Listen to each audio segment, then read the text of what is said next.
Let's talk about something you do literally every day, writing. But we're going to look at it in a way that might just change how you see it forever. Because what if I told you that every time you pick up a pen, you're not just communicating, you're using a piece of ancient, powerful technology? Just let that sink in for a minute. This quote, it just nails it. The idea here is that learning your ABCs wasn't just about school, it was an initiation. You were being given the keys to a system of magic that has been hiding in plain sight for thousands of years. And let's be super clear here. This isn't some metaphor. The core idea is that the physical act of forming these shapes, these letters, is quite literally a ritual.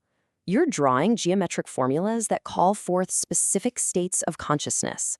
Wild, right?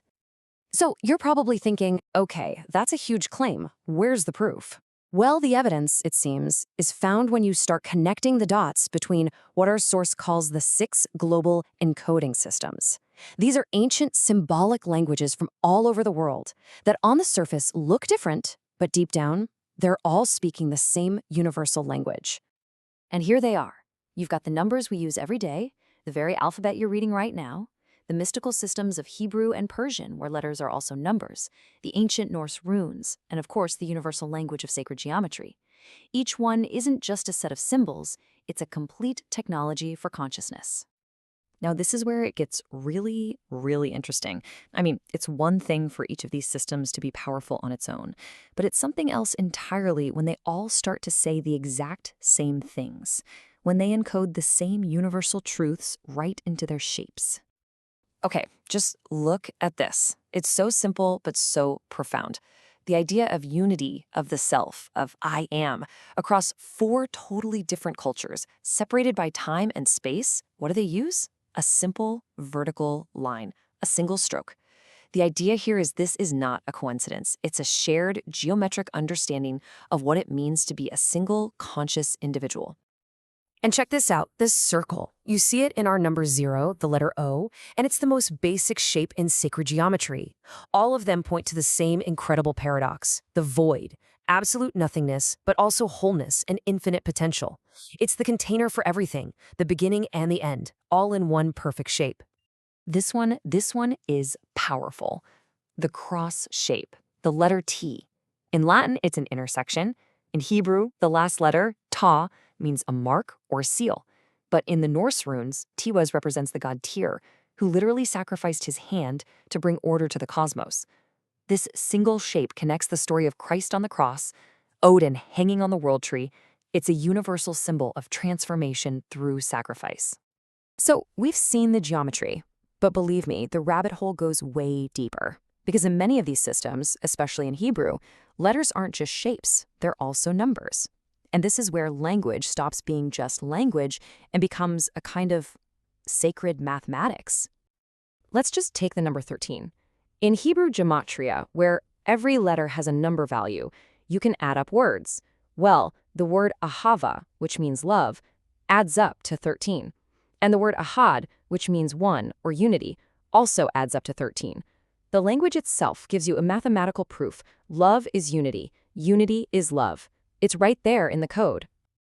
Okay, so this is amazing, right? We've got this incredible hidden architecture in our language. But so what? What's the point? How do we use this? Well, this is all about making a shift from performing an unconscious ritual to a conscious invocation.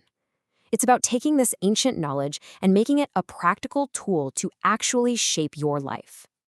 To show you what I mean, let's look at a perfect example of a word that encodes its own meaning. We're going to take the Hebrew word emet. It means truth. And the beautiful thing is, the word itself tells you exactly what truth is. The whole secret is right there in the structure. Emet is spelled with 3 letters, aleph, mem, and tau. Now look closer. Aleph is the very first letter of the Hebrew alphabet. Mem is right there in the middle, and tau is the very last letter. The word for truth is literally made of the beginning, the middle, and the end. It's telling you that truth is the whole story, from A to Z, encoded right into the word itself. So how do you start using this right now? Here's a super simple practice. Next time you write anything, an email, a grocery list, whatever, just pause for a second. First, just recognize what you're really doing. You're not just scrawling words, you're performing an act of invocation. Second, acknowledge that each letter is a geometric force. And third, set the intention that the full, true power of the word is channeled as you write it. That's it. And really, what all of this leads to is this profound invitation. It's an invitation to shift your perception, to transform one of the most common things you do into something sacred, something intentional, and something incredibly powerful. Look, the point here isn't that you have to learn some new skill. The point is, you've already been doing this your entire life. Every single time you've written a word, you've been drawing sacred symbols. You've been invoking frequencies, you've been activating ancient principles, you've been performing this ritual all along. That's it. That's the whole game changer. The only thing that's different from 10 minutes ago is your awareness. You've just been made aware of a power you were already using.